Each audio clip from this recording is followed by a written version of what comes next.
There's never a dull moment here in the swamp. There's always some sort of cryptid encounter going down somewhere, and there's always somebody sending in their experience with unknown cryptid creatures. Welcome back to the swamp, my friends, and welcome if you're new. Today we're going to be sharing some creepy and allegedly true cryptid encounter horror stories sent in by viewers just like you. As always, if you have a story that you would like to share in a future episode, be sure to submit them at swampdweller.net or the email you can find in the description down below. I would love to see your story and potentially share it in a future episode. Recently, it seems like these encounters have been getting more and more aggressive, and that might be good for your listening pleasure, but I'm sure that that's not fun for these people experiencing these things. Be sure to hit that like button, subscribe if you're new, and get ready for these creepy and downright strange cryptid encounter horror stories that will freak you out tonight.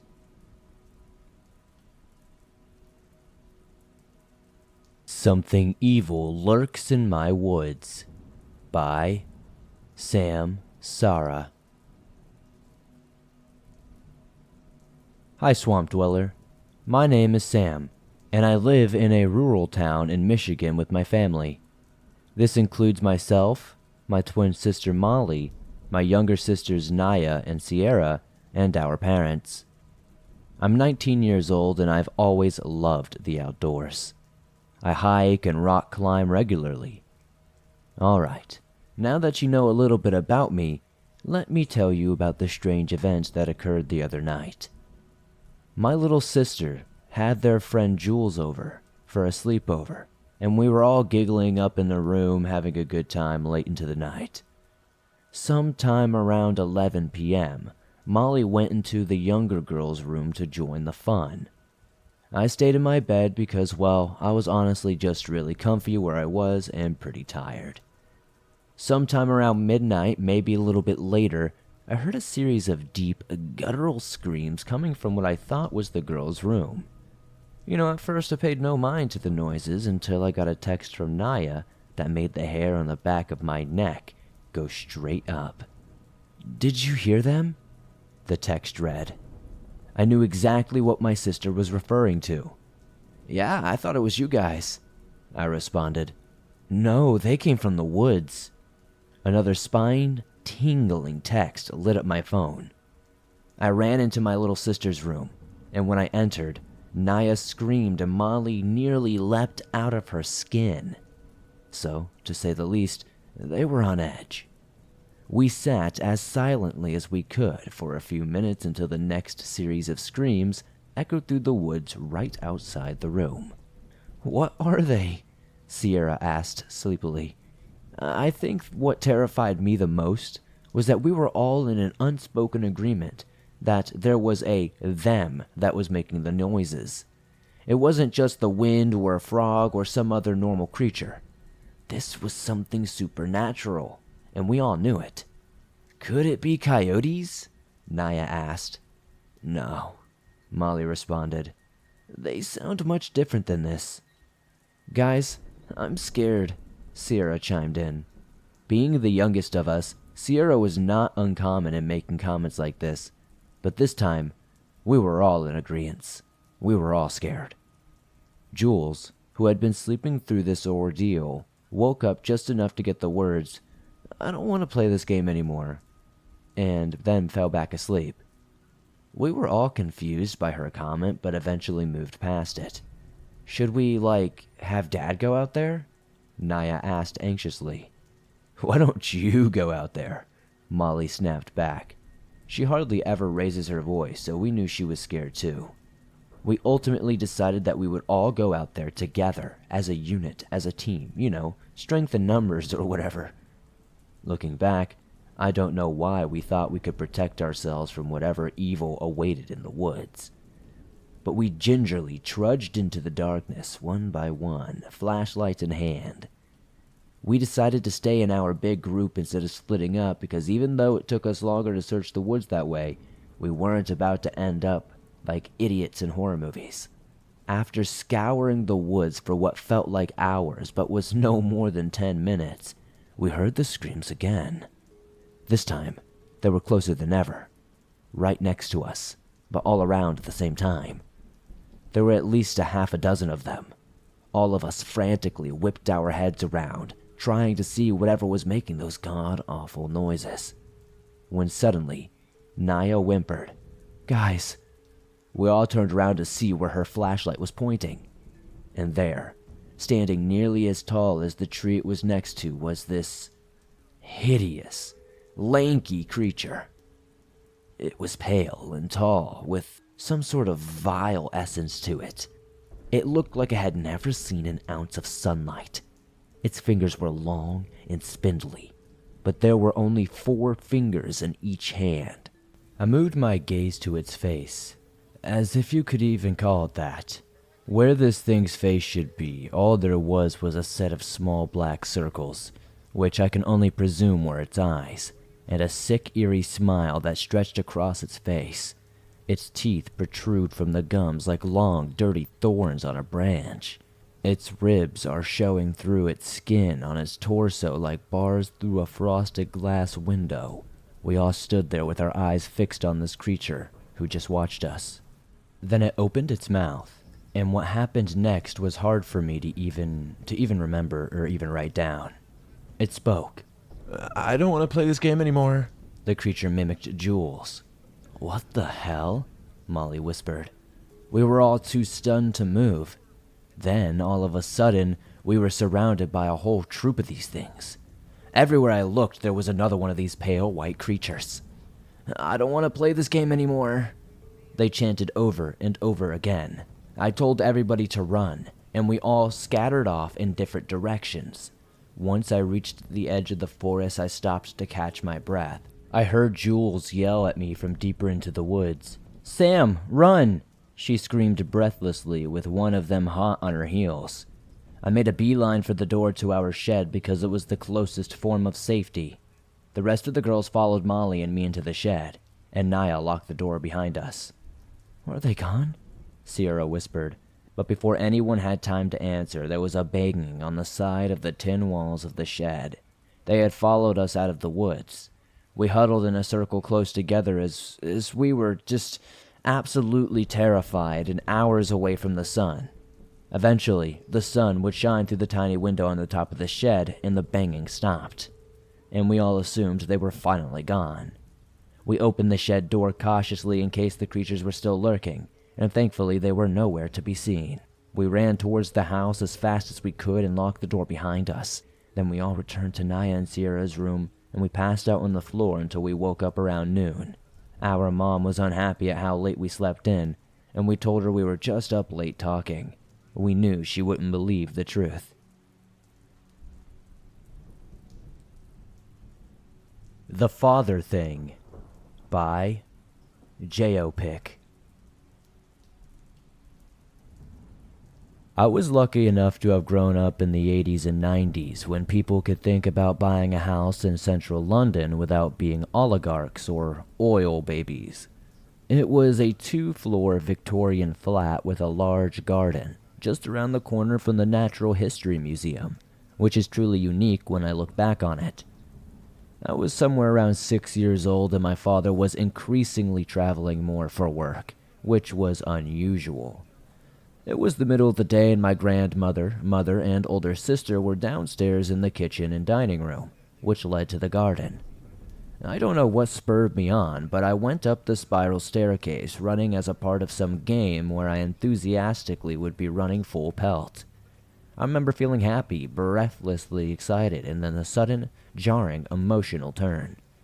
I remember stopping dead in my tracks with a deep fear, like every fiber of my being was screaming at me that there was danger and something was off.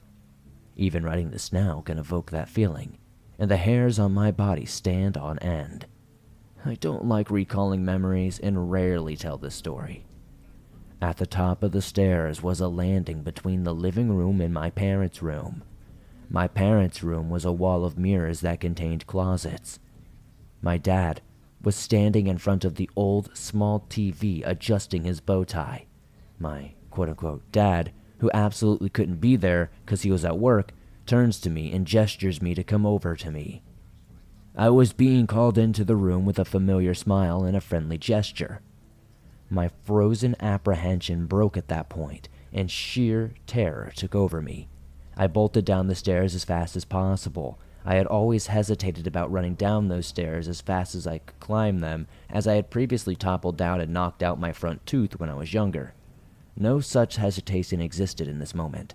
Without trepidation, I threw myself down and immediately sought out my Irish grandmother, who wore those long, flowing dresses and clung to her dress for dear life. I could tell she was a bit surprised. At the time, I didn't know how to express my feelings or really explain what happened in any sort of understandable way. I just clung on to her for a while. My granny could tell that something was wrong but didn't press me for answers, which was an odd response given her character and how I was behaving. It would be a long time before I could convey this story to anyone in any rational sense. At the time, I felt like I needed to be right with her and safe. Honestly, after doing a lot of research, I think what I saw was some sort of doppelganger, shapeshifter, or maybe just an evil spirit, but I think it falls into this cryptid category.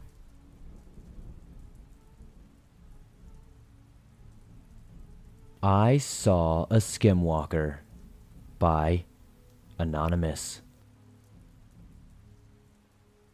About 2 months ago, my husband and I stayed in a camper on a friend's property in northern Wisconsin. One night, I wasn't feeling very well, so I went and laid down in the camper and promptly fell asleep. A few hours later, sometime around 3 a.m., I suddenly woke up, bolted out the door, and started projectile vomiting outside by the window. My husband called out and asked if I was okay. I managed to say I was fine in between rounds. When I finally finished and felt like I was okay to go back and lay down, I spit a few more times to get rid of the taste. As I looked up, there was a face about 3 feet in front of me in the darkness. I stared at it, and it stared at me. I was petrified and couldn't move, but I was also afraid to take my eyes off it. I slowly moved my head up and down, side to side, trying to figure out and get a better angle of whatever the heck this thing was. It slowly began to mimic my movements. There we were in the forest darkness, bobbing up, down, back and forth slowly, leaning closer and closer to one another as we tried to figure each other out. I stared straight into its cold, hollow eyes. I couldn't look away, fearing what would happen if I did. I stared back at it, and it stared back at me, almost as if we didn't know what we were doing. It was too dark to make out any features, but the face had a shape of a human face. But I could see the body behind it was more hunched over and distorted looking. We stayed that way for what felt like forever until I finally managed to call out, babe? Yeah, my husband responded. There's something out here, I said, only slightly raising my voice. He asked what was going on, and I told him I don't know, some kind of animal. I told him I'm too afraid to move. Eventually, he opened the door and looked out the camper into the darkness. He asked me where, unable to see anything. It's right in front of me, just watching, I told him, bewildered that he couldn't notice it. He grabbed a flashlight and shined it in front of me, and just as quickly as I had seen it, it had vanished into thin air. There was nothing there. I never saw it leave, I never saw it walk away. It was just keeping that cold, dead gaze on me the whole time. How could it not be there? I definitely still need clarification on this interaction. I know it was there, I saw what I saw, it wasn't a dream, and I know I wasn't hallucinating. I was just simply sober. I never smoked. I still never smoke. I don't drink. I still don't drink. Can anybody tell me what they think this was? What I Found by Anonymous. Sitting on the western side of the Missouri River is Omaha, Nebraska, a large metropolis that has been Nebraska's largest city for many years. It has witnessed many historical events throughout its almost 170 years. Like many cities, Omaha had many ethnic neighborhoods where new immigrants settled down with people of their kind. A section of town known for its meatpacking plants, appropriately named South Omaha, became the home of many Eastern Europeans, Poles, Czechs, Germans, Lithuanians, Slavics, Croatians, and more all resided here. However, many of these slaughterhouses closed as years passed and the area changed forever. A few remain, but the days of massive feedlots are gone. Growing up here, I was always told stories about South Omaha and its past. Many old buildings remained to act as silent monuments to the old days and often mesmerized me in my youth. I wanted to see these old buildings. Some old slaughterhouses, factories, even old breweries that Omaha was once famous for. One building stood out to me though. One of the old slaughterhouses lay close to the train tracks that cut South Omaha in half. This building was massive, with almost 5 stories. It was very long, about 3 complete football fields wide. Built of brick and steel, this old building was a testament to the people of this city. However, I heard it would soon be demolished and was instantly saddened by the news. Hearing about urban exploration over the internet always piqued my interest, but I was always too nervous about trespassing. Since this building was set to be demolished, I decided to go and see it before it became a parking lot. I set out of my truck on a fantastic fall evening to see this behemoth of a building. I brought my heavy LED mag light and dressed in light hiking gear to avoid looking conspicuous. The slaughterhouse lay near the train tracks in a more deserted area of South Omaha. Around it were other buildings adorned with the same red and white brick that this building also wore. Many tall grasses and empty lots surrounded the building, all the while a chain-link fence surrounded the entire complex that was the slaughterhouse. I was prepared for this and parked some distance away on a side street near a garage. Walking towards the building, I became aware of its immense size. It indeed was magnificent and occupied a mammoth amount of space. The fence did not feature a barbed wire top so that I could climb over. The minute I stepped onto the ground after the fence, I felt a strange sensation from inside me. Nervousness, fright, I guess both if I had to really give a guess. Whatever it was, it remained with me as I proceeded on. I approached a door with a window on the side of the building. Whatever logo or name had been affixed to it before had long worn off and the glass was covered in dirt and grime.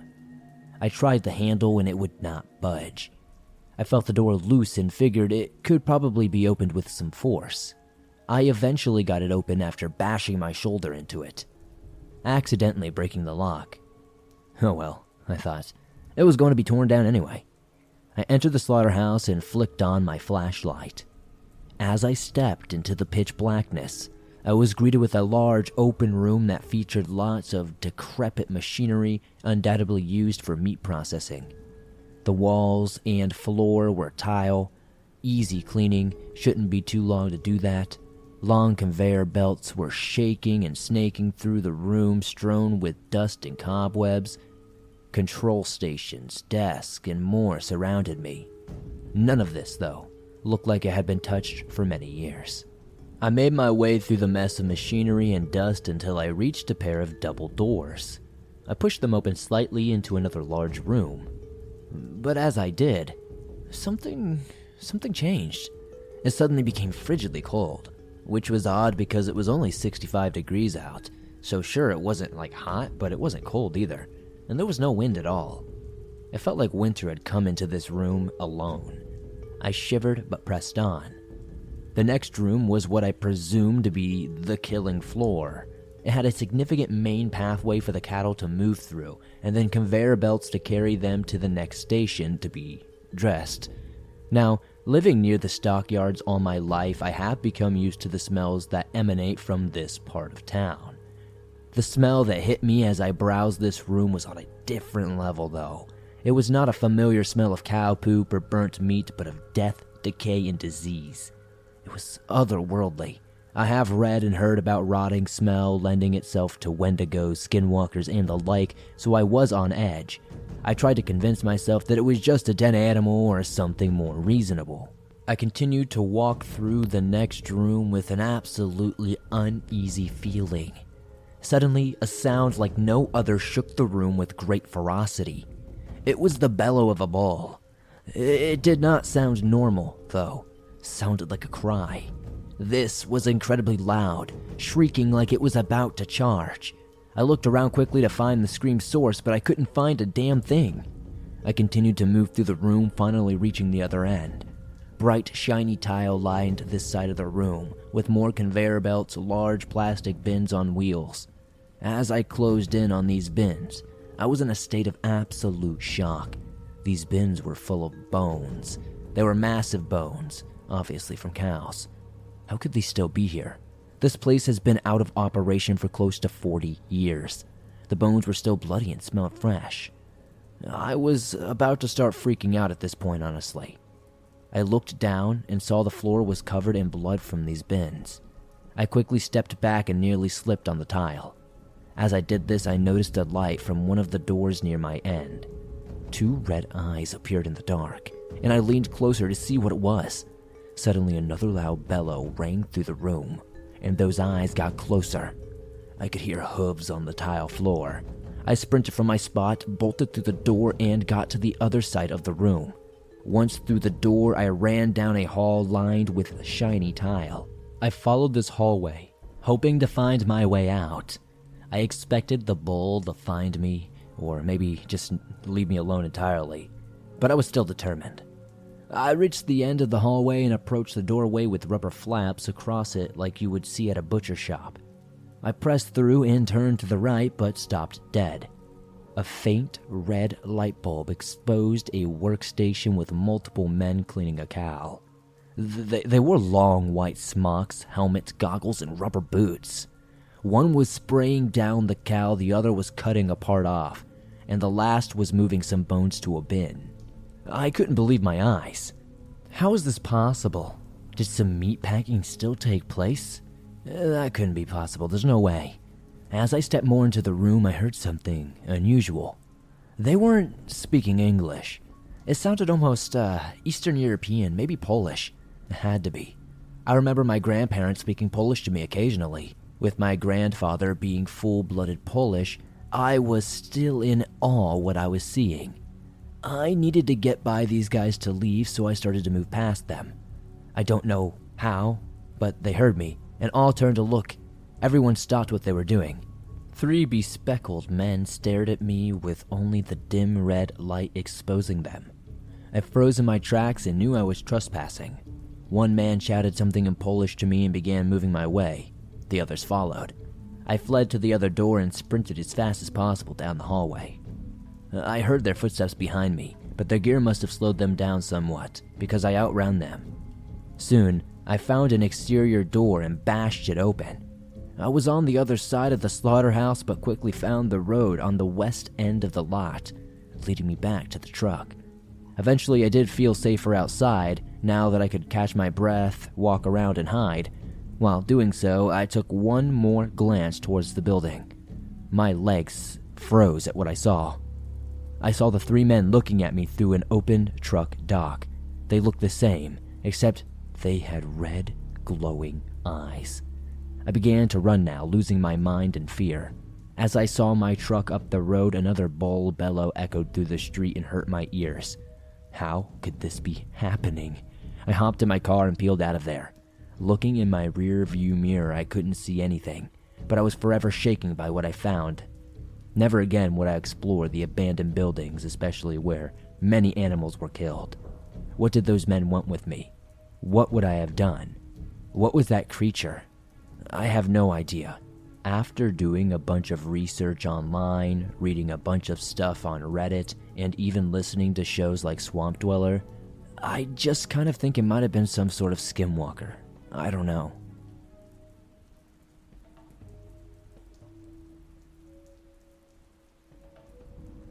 I don't know what it is that I saw. By Midori.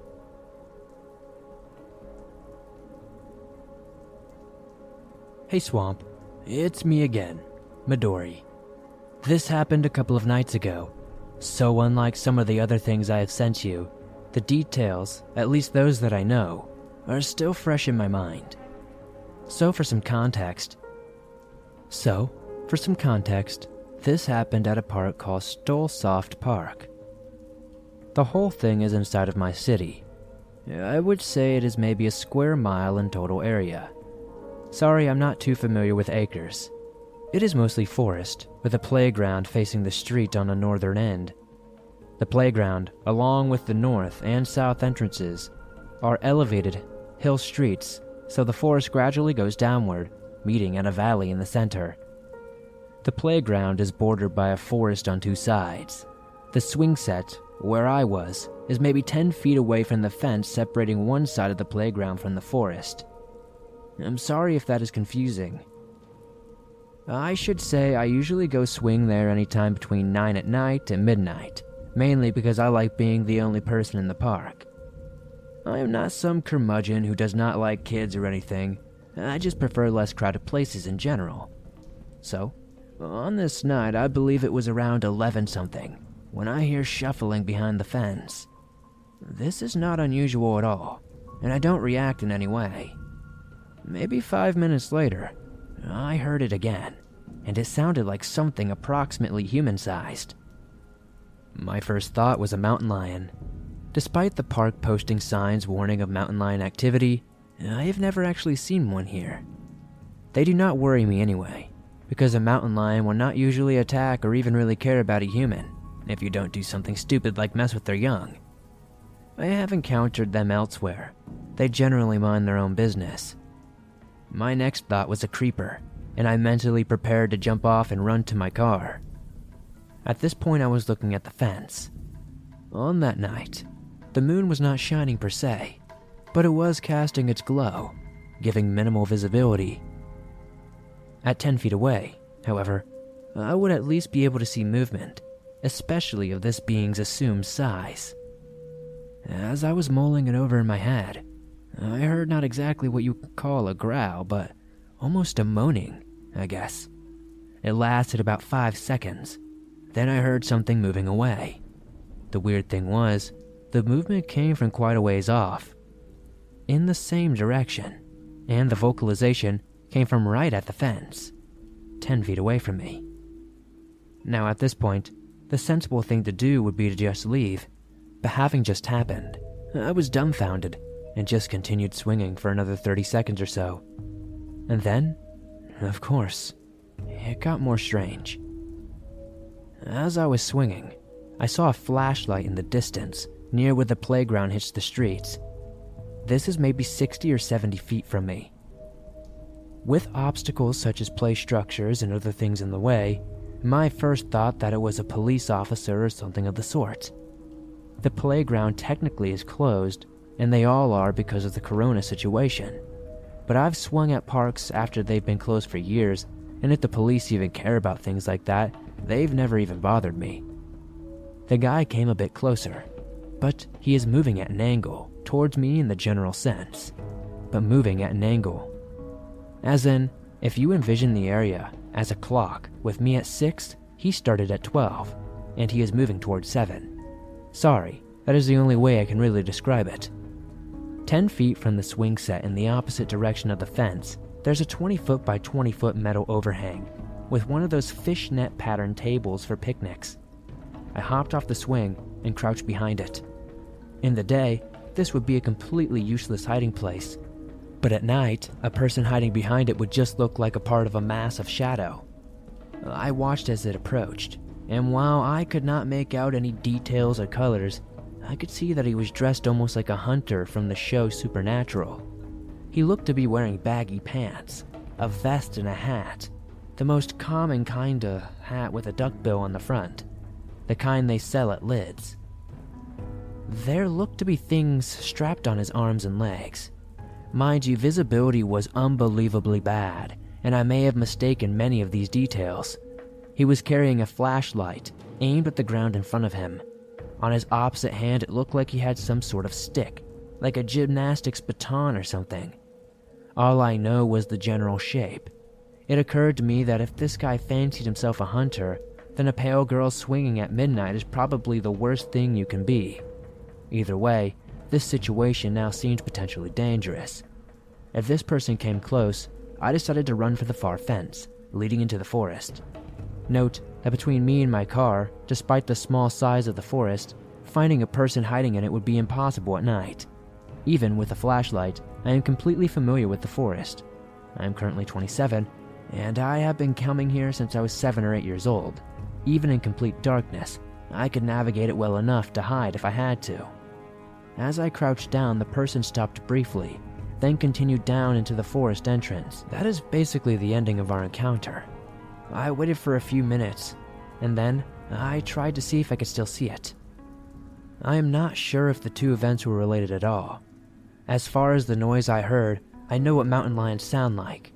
The only other fauna in the park are deer, squirrels, and insects. I honestly do not know if this was a skinwalker or anything like that. All I heard was the sound. There was no smell, and I did not get necessarily a terrible feeling from that person with the flashlight, even though they were dressed weird. Also, I don't think this forest would be big enough to house something like that, but maybe it could be just big enough for something to stop by for a few days. We do have a good-sized forest farther up in the mountains, not too far away, called Hubbard Park. You probably have to travel about 20 minutes through the suburbs to get there, but I'm not sure that it would be impossible for a skinwalker to bounce between these two locations. Do you guys think I saw a skinwalker? Do you guys think I possibly saw somebody hunting a skinwalker? I don't know.